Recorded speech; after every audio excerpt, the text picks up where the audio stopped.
Hi, and welcome to the Boat Princess podcast. My name is Nikki Vo, and I'm your host. I am a boat owner, a marinas owner, an international conference presenter, and a huge advocate for boating. I'm sharing the stories from every nook of the boating industry with the intention of encouraging more women to join me and for more women to get behind the helm too. I want to share the experience and opportunities of boating, of the boating industry, and I want you to join me as I bring the conversations and answer all the questions you've had. Boating is not just for the glamorous and rich and famous. It's full of beautiful and interesting people making the most of our natural environment and getting out there, enjoying the waterways. So, let's set off the lines, take over the helm, and escape to the world of boating.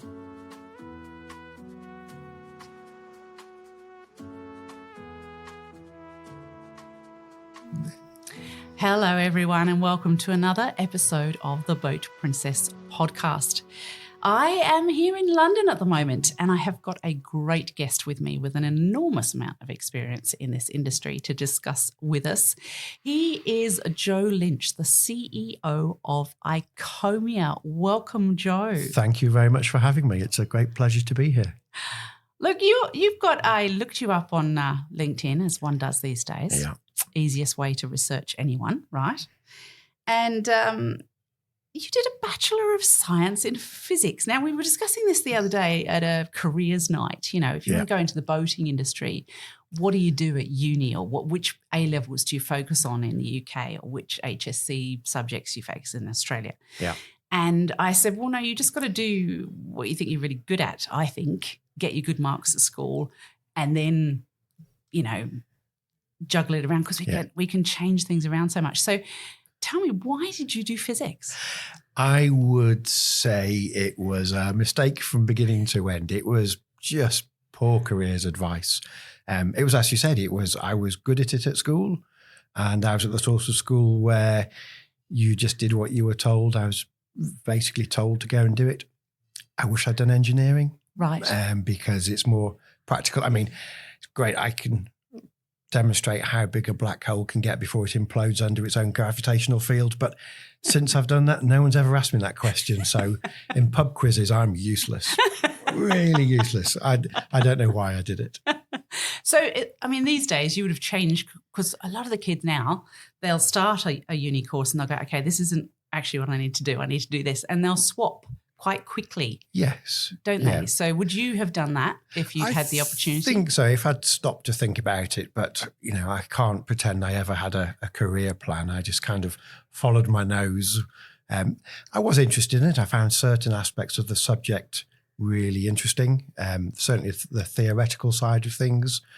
But when I graduated and 3 days later had the chance to fly to Greece to teach windsurfing, I didn't have to think about it for very long. It was a really decision that made itself. Fair enough. So that's how you started in this amazing industry we're in now. Actually, it goes back further than that. Okay. I have to give credit to my mum and dad, who, when I was about 6, my dad turned up and he'd bought an Enterprise sailing dinghy, which is a 14-foot long GRP boat that you tow behind the car. Know them well. Blue Sails. Blue EK 18192, named after my sisters, Susie Claire. And he'd never done any sailing. Family had never done any sailing. He bought the boat and a book about sailing, put 3 kids, mum and probably a dog, at least one dog, in the boat. And we were very lucky that we grew up in the north of England, close to the Lake District. And in the summer of 76, which was the famous heat wave, every weekend we went up, sat in the boat and worked out how to do it. And I hated it. I just was terrified. It was scary. The water was stingy and it was cold. But over the years, something changed. And after school, I went and became a qualified instructor for sailing, canoeing, windsurfing. And after university, there was no jobs going that required cosmology, astrophysics, quantum gravity. So I had the chance to go to Greece to teach sailing and fell into this industry. Wow. Okay, so sailing was literally beaten into you. Pretty much. Yeah. It was the choice of either sit in the car all day or sit in the boat. So we did that, and I still can still picture the boat tipping over and me thinking that's the end of the world. Oh, I know, right? Yeah. Dad and I used to sail a GP14 together. So we sailed against the Enterprises. Very good, yeah. And, that whole, he's sticking me out in the water while he just sat at the back enjoying the tiller. That's right. And then I'm getting splashed with this freezing cold water. Yeah. Yes. Bizarre sport. But there's something changed over time. I think partly at school I was never any good at the traditional sports. Far too small for rugby. Couldn't throw, catch, run to save my life. Yeah, me too. So I think the water sports gave me a bit of an identity, something to focus on. After leaving school, I became qualified. And after college, I had the chance to go and work in Greece and Turkey, which I did for 6 years. Fantastic. So in Greece and Turkey, what were you doing precisely? I was a qualified water sports instructor. So I started off teaching people on holiday. It was a sailing holiday program. And as the seasons went by, I ended up being a senior instructor, then a centre manager, then an area manager, responsible for running significant teams of people, several resorts, flotilla operations. And of course, in the winter, I had to do the cliche and go into the mountains and be a ski guide as well. So I was living the life for many years. Yeah, pure leisure industry. Pure leisure industry. But it's interesting. I think, people used to be very jealous, understandably. Some people would almost patronise the industry. But then you say, well, hang on a minute. I'm responsible for a team of, say, 9 staff, 40 guests, all aspects of their happiness, but also the safety, the budgets, the local legislation, rules and regulations. You grow up pretty quickly and you realise that it's a job with huge responsibilities. But also, and I think this is probably the reason for my passion for the industry, you see the positive benefits of it.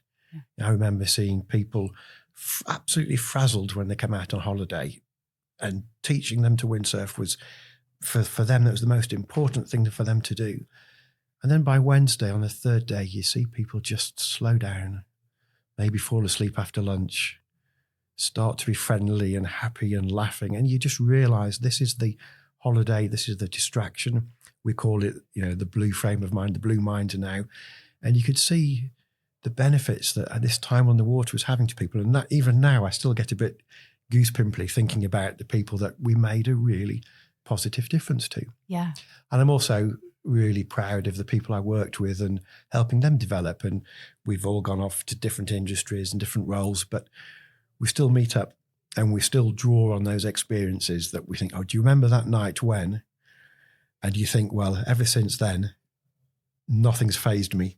And you've learnt at the coalface. So give us one of those. Do you remember that night when? I do, but there's a vow of secrecy about that night and several others that I could never share in a podcast.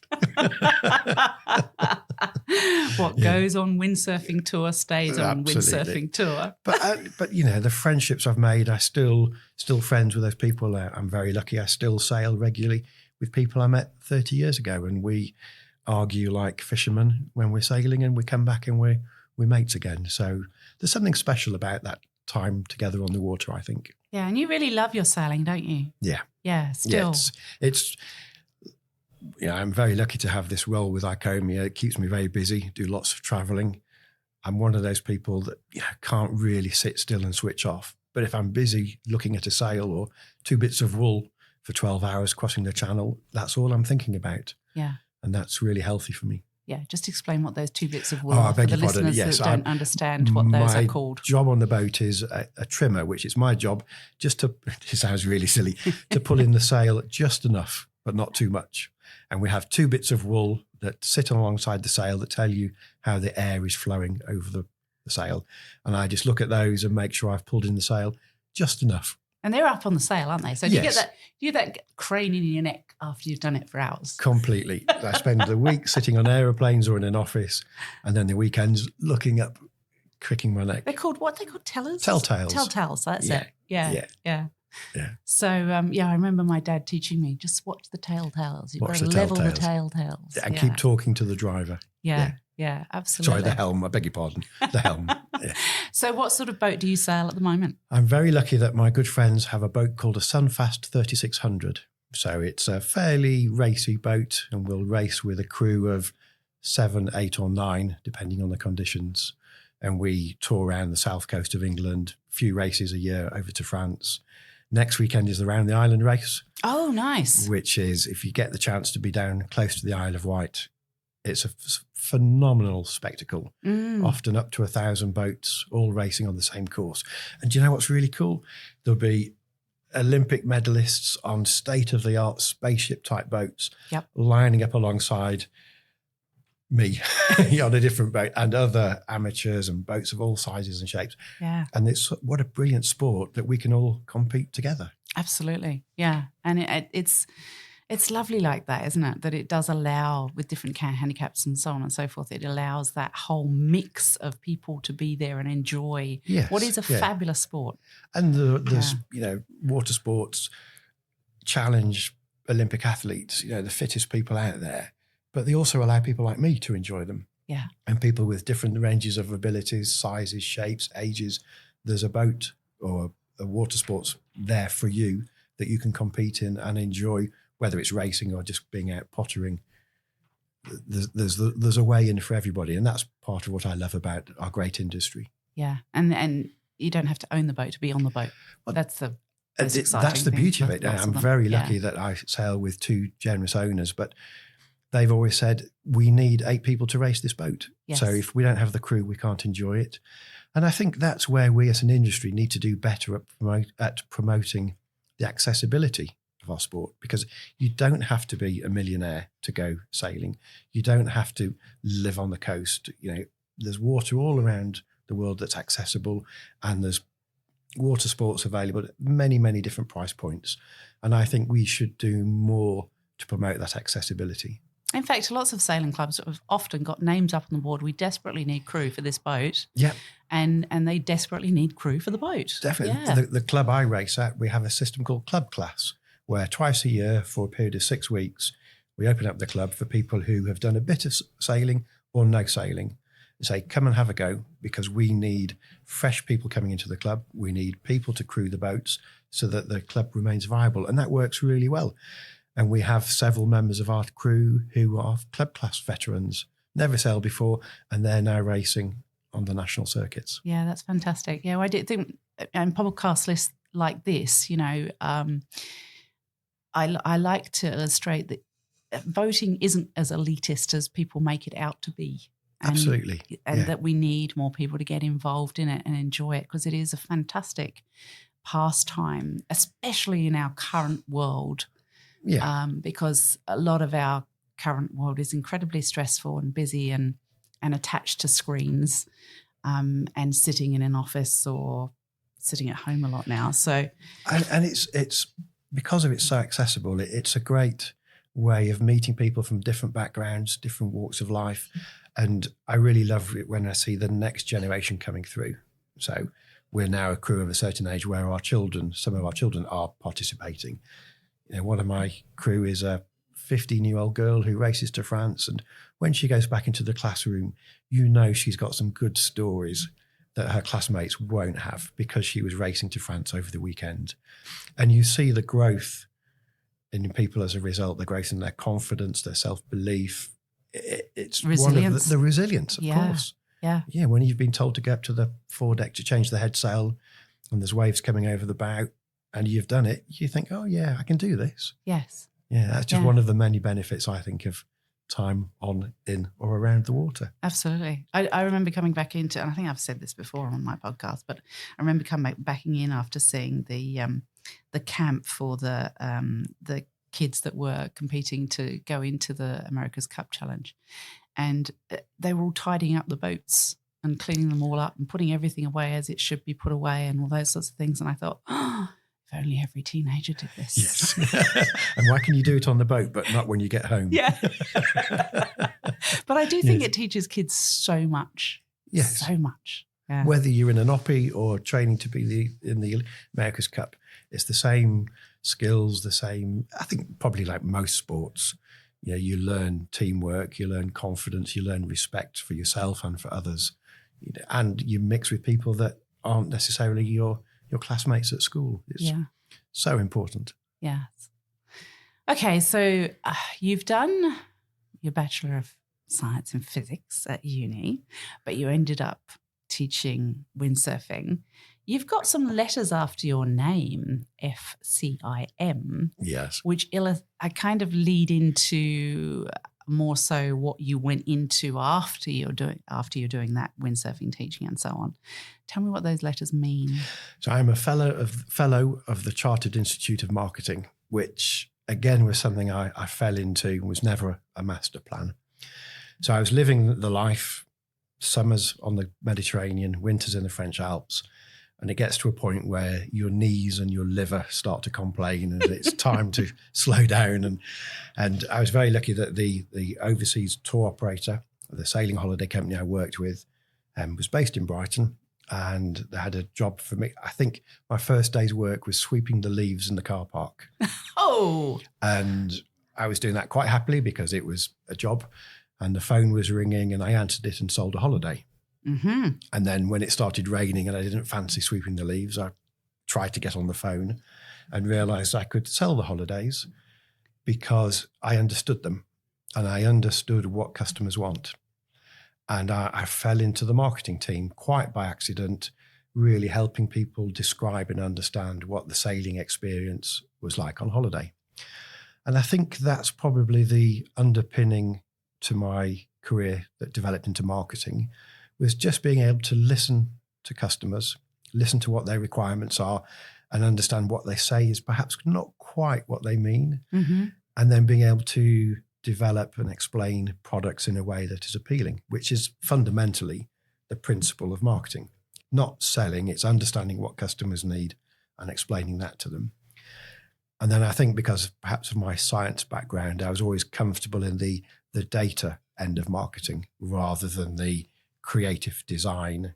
I can't draw to save my life, but being able to analyze what's working and what's not working, where we're getting a positive return on our investment, where we're not, was, I think, really important to be a commercially focused marketing person. So I just really fell into that, and I was always keen to teach myself more, to read more about the subject, and went through various direct marketing diplomas and ended up in the Chartered Institute of Marketing. There you go. So then you worked with people like Sunsail Clubs. That's right, yes. So I was I've been various commercial directors, marketing directors, MDs for a whole host of what were essentially travel experience companies, but always had a specialist angle to them.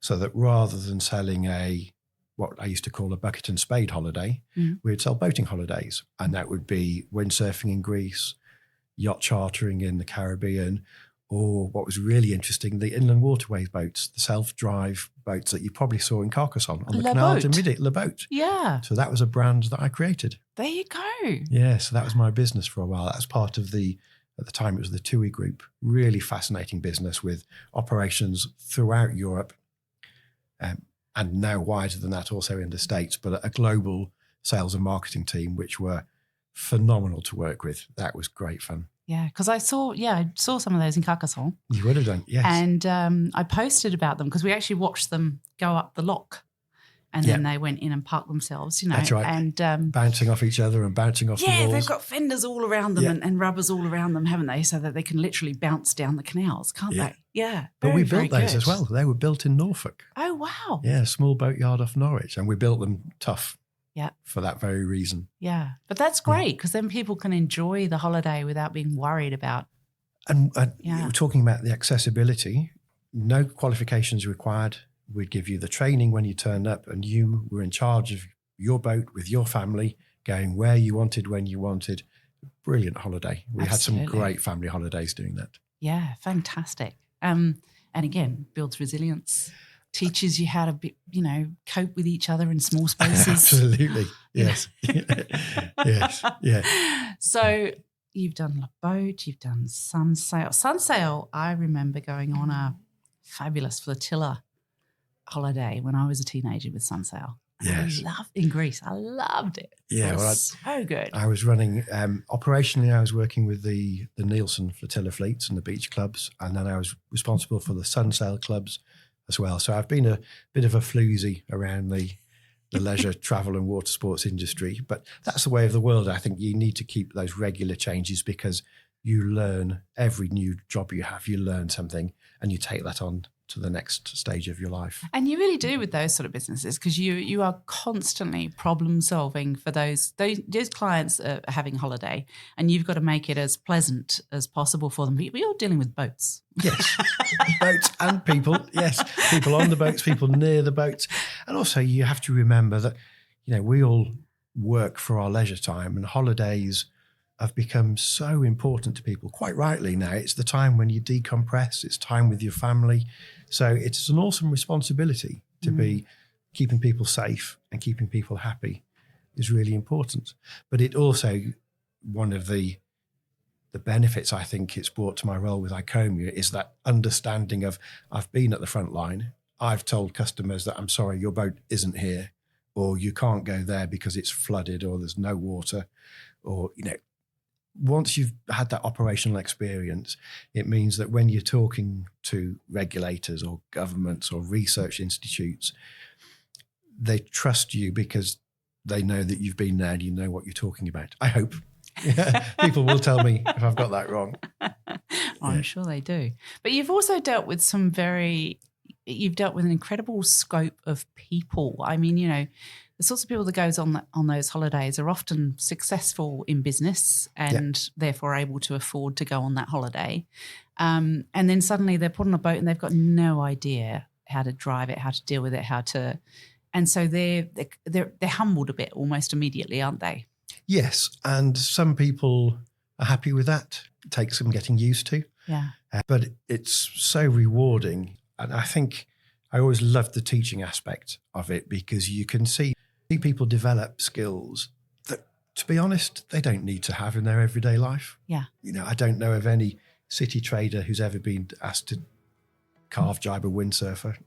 It doesn't really matter. But you see them growing in their confidence and their satisfaction is really important.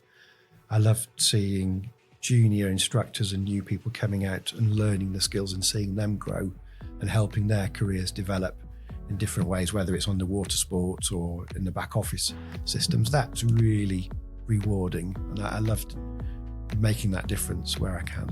Yeah. With unlimited boating, access to thousands of boats worldwide, and everything taken care of, our members enjoy boating without the hassle. That's freedom. Freedom Boat Club, North Sydney and Hunter. Call 02 9457 2000 or email us at curious@freedomboatclub.com.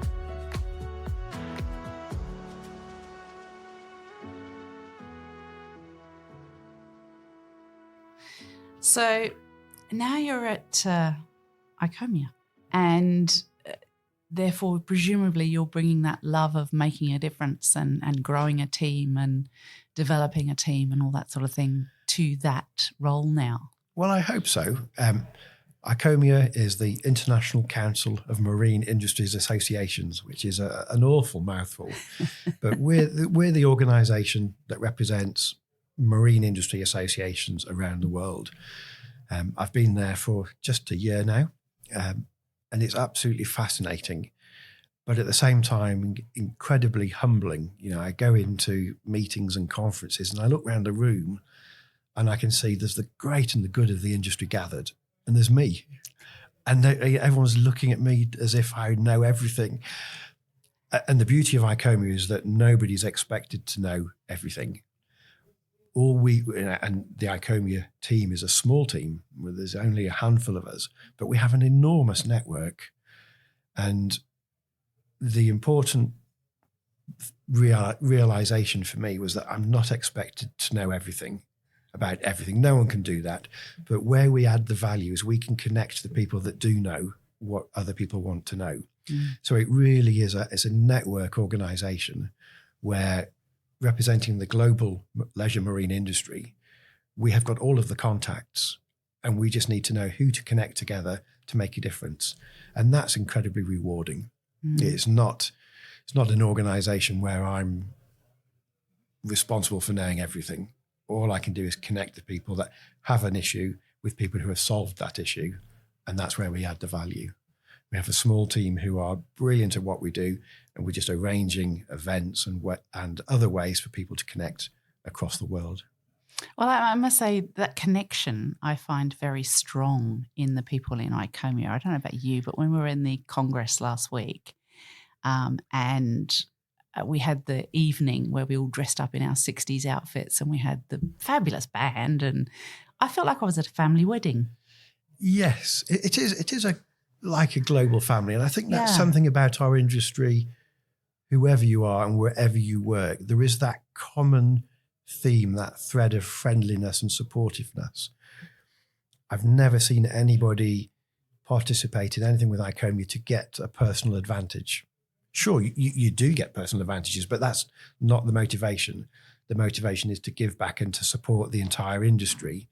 And as a result, it gets better for everybody. There's no backbiting, there's no competition, or there's nobody trying to prove themselves. Maybe it's something to do with our love of being on the water and the commonality of the people involved. But it's just a really friendly, collaborative and incredibly positive place to work because of that. I always think there's a fundamental within boaters that we always help each other, don't we? So maybe that comes through into that as well. Yes. Is it a cliche? People say, it's the law of the sea. You always go to somebody in distress. Now, in the day-to-day work, we're not talking life and death situations, but we do have a strong ethos of teamwork, of crew work. You know, one of the things we always talk about on our boat is if you need help, ask. If you're in trouble, say you're in trouble and we'll come and help you. And I think that goes across our industry, that ethos of let's work together and make our industry better for everybody and our customers, and it will get better for us individually at the same time. But nobody is motivated purely for self, which makes it a very special industry to work in. And that's why I'd recommend people don't go and do a degree in physics. Go sailing, have some fun, and who knows where it'll lead you.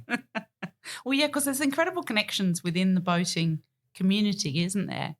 You know, with the people here that belong to the Royal Thames Yacht Club, you know, the connections are incredible here.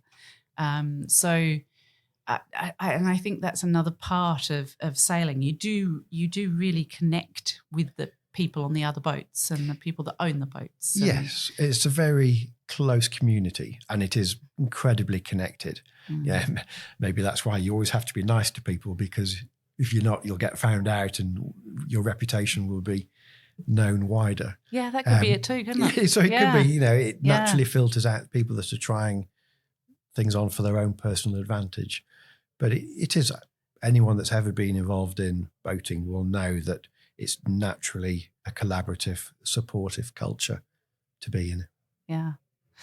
So you've been making some changes at ICOMIA in this first year. Tell me some things that you've really enjoyed implementing. Wow, that's a good question. The thing that I've enjoyed the most really is learning from my current members. I've really been on a mission to listen this year because, you know, here I am nearly one whole year into it, where there's people been involved in this organisation for 40, 50 years. So I need to remember that, come in and listen and learn. And the things I've learned is that ICOMIA's got such a huge levels of respect and gravitas and kudos. And that has to be preserved. You know, we have to continue to be a independent, impartial network of people working for the good of the industry, free from commercial bias, free from political or personal agendas. We're here for the good of the industry. But it's really struck me that whenever we have increased the awareness of ICOMIA, whenever we've boosted our visibility, we've had such a positive reaction. We'd host an event in Singapore, never been done before by ICOMIA. And suddenly we have requests from people in Indonesia, Vietnam, China saying, can you help us? How can we get involved in ICOMIA? Because we believe you can help us grow our industry. So that's been really very exciting. Mm. We've also been working hard to make sure that our network of what we call working committees, which are networks of experts coming together to work on a particular issue, I've been working to make sure that they reflect the modern, up-to-date requirements of our industry. So I'm so proud of the fact that we've got the ICOMIA Diversity Committee up and running. We've got some brilliant, energetic, focused, motivated people involved in that. Including me. Including yourself. So thank you for your help. Realising that we as an industry aren't as diverse and as representative of society as we should be. We know that the leisure boating industry, leisure marine industry, one of the biggest challenges we face is having the skills in the future. So how can we present ourselves as an attractive, open, accessible industry for everybody to participate in? Because we have a moral responsibility to do that. But we also have the self-serving interest of the next generation of you and me, the people learning in their GP14s, the enterprises going on to teach. Where are they going to come from? Mm. And if we don't present ourselves as an accessible, inclusive industry, we won't have those people. So being able to get that focus, that group working so quickly is a great achievement that we're very proud of. Mm. And so this is, I guess, much more in the office than you've been before. However, you do this fantastic little thing where you take a photo of my office for the day. Yes. Which I love. That's kind of you. So I have mixed reviews. Yeah, because some people were like, oh, he's doing that again. Yes. But you've done some amazing travel and met with some incredible people over the last year. Yeah. Because of that. What's a couple that really shine for you? Yeah. What a privilege, to have a job that requires one to travel. I've come from a travel background. I've always been running businesses or running teams with a global network. So that travel is exciting. I'm the sort of person, if I go to the same office every day doing the same task, I get really bored and then get really grumpy and nobody wants to work with me. So keep me moving is really good. Some of the highlights, oh, wow. When I had a meeting at the Miami Boat Show and the only office we could find was a beautiful San Lorenzo motor yacht. Oh. And the crew said, here's your office for the day. And I sat in the corner feeling such a fraud. Any minute now, they're going to find me out and throw me off here. I've had meetings in Dubai. I'm looking forward to a trip down to Sydney. Nice. And on to New Zealand. Yay. Walking around the Monaco Yacht Show. Mm. What a privilege to be given access into there to see how that works. But at the same time, for me, it's not the glitz and the glamour and how big the boat is. It's the people you meet. Where the following week, I'll be meeting boat builders from Poland. And then the next week, I'll be meeting designers of yachts on the south coast of the UK. And that is so exciting and so interesting. And keeps the job, keeps me stimulated and interested, which is really nice. I'm not sure I answered your question there at all. Yeah, but no, you do. Well, the San Lorenzo one was pretty good. Yeah, that was a good highlight. Yeah, who doesn't want to be on a San Lorenzo, right? But it is the people in the boating industry are incredibly interesting, aren't they? And I think and so diverse. Because they're across so many different. I mean, even the boat brands themselves are so incredibly different. I mean, if you look at a San Lorenzo versus a Viking, they're built for completely different reasons, for completely different markets, in a completely different way. Completely, yes. So, learning about all of that is just fascinating. It is, and it's learning, as you say, the breadth and the depth of our industry. Our industry encapsulates designers of the America's Cup racing boats. These guys put NASA to shame with the technology. But it also involves people who build steering wheels for boats in Florida. Yeah. And they've got brilliant, vibrant businesses creating a lot of value for themselves and for their communities. Just as relevant, just as important. And for me to be constantly reminded of that variety of people involved in our industry, whether you're an instructor, a designer, a builder, a host, a skipper, a navigator, a harbour master, we're all connected and we all have to make sure that we're working together to support the future of our industry. And that's really exciting. Yeah. And it's a changing world too, because there's a lot of research and a lot of things going into making boating more sustainable and more. Yeah. And of course, ICOMIA, we spoke to Darren Vo a while ago about that whole Ricardo report that ICOMIA put together. So if anyone wants to hear all the details of that, go to that episode of our podcast. But there's actually 2 with Darren about that because it's such a long report. It is, yes. But that must be exciting. I mean, Metstrade, for example, they do that fantastic pavilion where they've got all the brilliant new innovations that are happening within the industry. Yeah. And again, that's, what a privilege for me personally to be involved in those. Not, I'm in no position to judge or to state facts or to do the work for the research, but to be able to enable that to happen and then to have the responsibility of disseminating that across the industry. Because that research would be worthless if it sits in a leather-bound book on my desk. It's really important we take that information and give it to the world so that we can all make informed decisions. And that probably encapsulates the role of ICOMIA perfectly.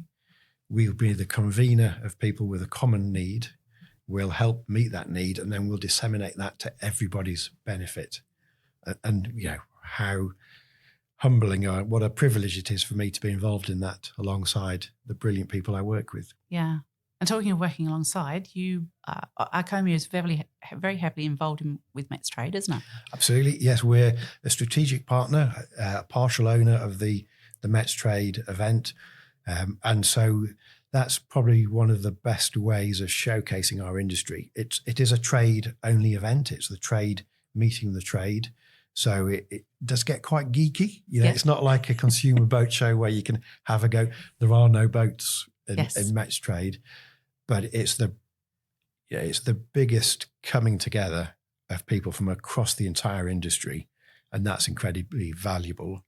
And that's why it's so important to ICOMIA to be there and to be involved in those conversations. Yeah, it's a really great B2B, isn't it? It's a fantastic show. And then you held the World Marinas Conference every other year as well, don't you? That's right. Yeah. So again, it's a classic example of how ICOMIA works. We just bring together people to help one another. And so the World Marinas Conference is marina operators and owners and marina industry suppliers coming together to have their Davos of their industry. It moves around the world. We have it every second year. Last year we were in Vila Moura in Portugal. Oh, that sounds tough. Yeah. No, it was tough. It was tough. Yeah. And then in September 2025, we'll be in Venice. So another tough destination to go to. The boating industry really, it's just unpleasant how our industry sometimes. Can work together. Yes. So yeah, again, it's all about convening people from across the world to focus on our industry development, sustainability, regulatory framework, and to share their advice and expertise and come together as a community with a common purpose. But also seeing the expansion of that market. I mean, the Middle East are definitely expanding in the world of boating. There was a presentation by NEOM, wasn't there? That's at the last World Marinas Conference. Yeah.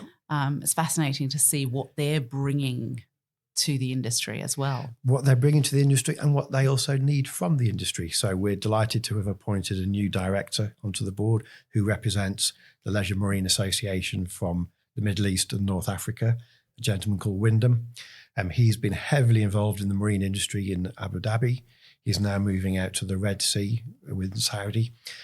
And you see how, and this is again is part of the joy of being involved in ICOMIA, every region has its own phase of development and therefore its own requirements. So we've got some regions, North America, Australia, Europe, very developed markets. We've got other parts of the world, Middle East, expanding enormously quickly and needing the right frameworks to keep the industry sustainable and safe, and desperately looking for help from the established markets. And then we have other regions where the leisure marine industry is only just starting to crystallize. I was very fortunate to be in Korea back in, I think it was the springtime, where we formed the Korean Marine Industry Association, first time ever. Wow. To support the development of the leisure marine industry in a market where it's entirely new. So we have to understand the conditions in every particular region and use ICOMIA's resources to support them according to the help they need. That's fantastic. Yeah, it would be fascinating having all those different levels of needs across the country. And also the clients are completely different across the world, aren't they? What the boater in America is completely different even to the boater in Australia. Completely different. And yet they're fairly similar countries in lots of ways, but the boating and the way they go boating and why they go boating and where they go boating is completely different. Completely different for geographic regions, whether you're on lakes, the ocean, but more fascinatingly, culturally different. I was talking to somebody recently who said, we've got huge demand for this, but we don't have the boating culture. So we don't have the skills that have been passed down from grandfather to granddaughter. We need to find a way of getting those skills into the industry because we're completely new here. There is no culture of boating. And that's a really fascinating challenge to help people with. Because some cultures don't go swimming, let alone boating. That's right. Do they? Yeah. So, there was a really good case study recently where the one community didn't have a boating culture until they started to teach the fishermen's children how to sail. And then the fishermen saw that and wanted to get involved because to them, the sea had been a place you go to harvest food and make money, and that's it. And it was a complete revelation to go to sea for fun. Yeah. And it was the children playing around in sailing dinghies that made them realize, there's something in this. We want to get involved. Yeah, that's so good. So you really have come from, the baseline of what boating is all about. You were teaching people how to windsurf, right? Yes. Yeah. And that is it's a very simplistic way of getting into the whole boating. You can hire a windsurf anywhere, can't you? Yeah. Near the water, usually.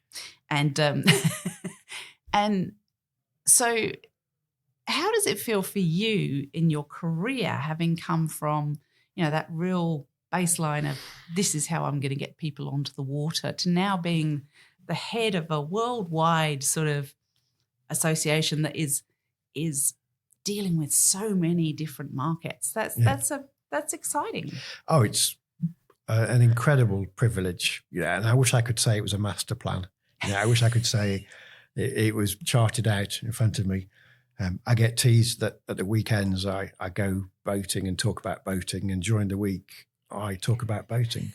But I think it feels like a natural fit, my personal passion for boating and all things associated with the water, but also the commercial or career skills through marketing, being a communicator, and through commercial operations, understanding that to add the value, to be able to provide support to our industry, we need to be a commercial organization as well. But realizing that the commerciality isn't at odds with doing good for the industry. And I learned this in various membership organizations in the charitable sector I worked with or consulted for. Because you were with the YHA for a while, weren't you? Yeah, the Youth Hostel Association, which is a phenomenal organisation to be involved in.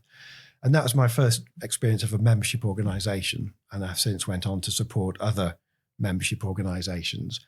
And one day I'll write the book when I get time about how you apply commercially focused strategies in organisations that don't exist to make a profit. They exist to support their members, which is ICOMIA's purpose. Few people know we're a not-for-profit organisation.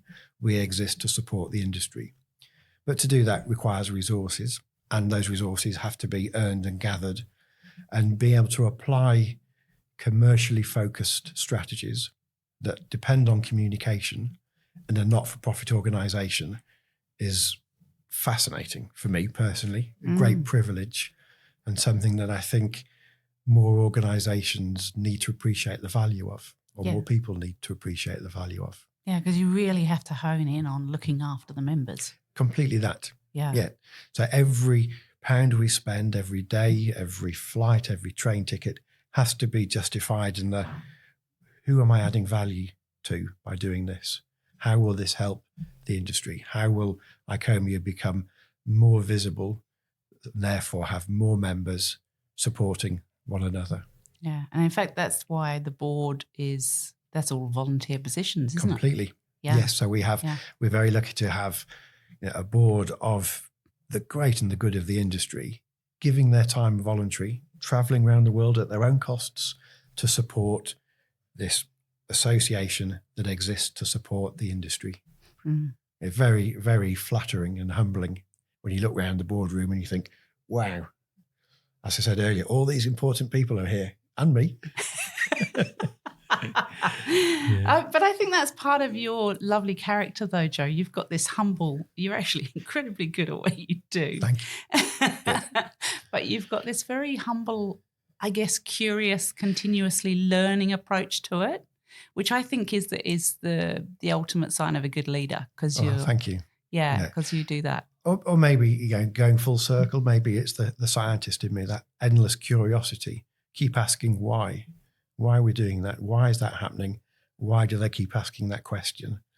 And for me, I'm always energized and motivated when I'm learning something. If something becomes easy, it's boring and I'm not interested in doing it. Just ask my family.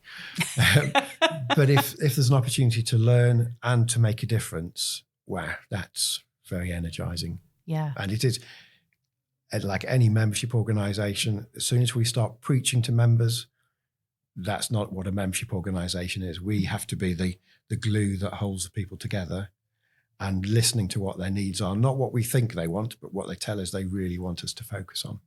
And that's the way we add value. And communicating that continuously, which of course is your skill. So another one of your skills. I'm very lucky that I have a very good team of communicators that do that for me. Yeah. But it's yes, it's what a great privilege to be in this role within this organisation. Yeah. So what would you be your dream thing you'd like to achieve with ICOMIA? Wow. The dream thing I'd like to achieve with ICOMIA would be, we need to be bigger in order to meet the needs of our industry. We feel like a startup business that's going to grow very rapidly. And so we need to find a way of adding value to our members and to our industry that brings with it a commercial return so that we can do more for more members. And we still, we're a small team dependent on a few of us traveling a lot. We should be really a global network of people. If I can't think of one single project, there's no one thing that's the main goal or aspiration other than being known globally for supporting our industry globally, whatever that looks like in that particular region or area. Yeah, because it's been fairly Eurocentric in the past, hasn't it, ICOMIA? So I think so. Yeah. But, we've recently hired the brilliant Sue Lin Chia, who's based in Malaysia, who knows everybody and everything about boating in Asia. And she's already made a huge difference to the organisation because we are now active and visibly active in that region and developing new relationships, new memberships, and new requirements that we can add value with. So that's really exciting. And your current board, I guess, has expanded to, you've got your president who's Australian and your vice president who's from the US. So that's a fantastic expansion as well, isn't it? And we have representation from the Nordics, from Western Europe, from the UK, from the Middle East, from Singapore. We're really proud and deliberately chosen to get a global spread to our board so that we remain accountable to and representative of our global membership. Yeah. And while we're on the subjects of dreams, you love your sailing. What's a personal dream for you in that space? Well, I'm still waiting to be called up to help drive one of the AC boats, but I am available that weekend in Barcelona if anybody gets poorly or needs a help. I must say, my experience on Comanche for me, which is a Sydney towboat, of course, 100 feet long, within Murray on the helm. Oh my goodness, that was like mind-blowing for me. Yeah. So, yeah, would that be... That would just be awesome. I would love to be on an IMOCA charging around the Southern Ocean at 35 knots, with hair on fire. But I'll be honest, when it got dark and cold, I probably want to get off and have a hot shower and a cold beer and start again in the morning. So they're not very comfortable, those boats. Complete respect for those people that do it day in, day out on their own. You know, they are made of different stuff to me. Yeah. For me, really, I know that the Olympics have probably passed me by now. Just love having days on the water with family and friends where we're having a laugh, racing or sailing reasonably well, but mainly just using that blue space to make connections with friends and family just because it's such a lovely place to be. Mm-hmm. So anything else you think we need to share about ICOMIA or about you, about... Oh, wow. Yes, I suppose, I mean, thank you for this great platform that you're giving me to speak to all of your audience. I'll unashamedly plug ICOMIA. We're always looking for new members and new partnerships. If you are out there thinking you'd like to be connected to a global industry, then please get in touch with us, whether you want to become a member of ICOMIA or a sponsor of ICOMIA. We've got the connections that are incredibly valuable, and we're looking for people and organizations to help us on our mission. So please get in touch with me through your podcast, through my LinkedIn account, through icomia.org.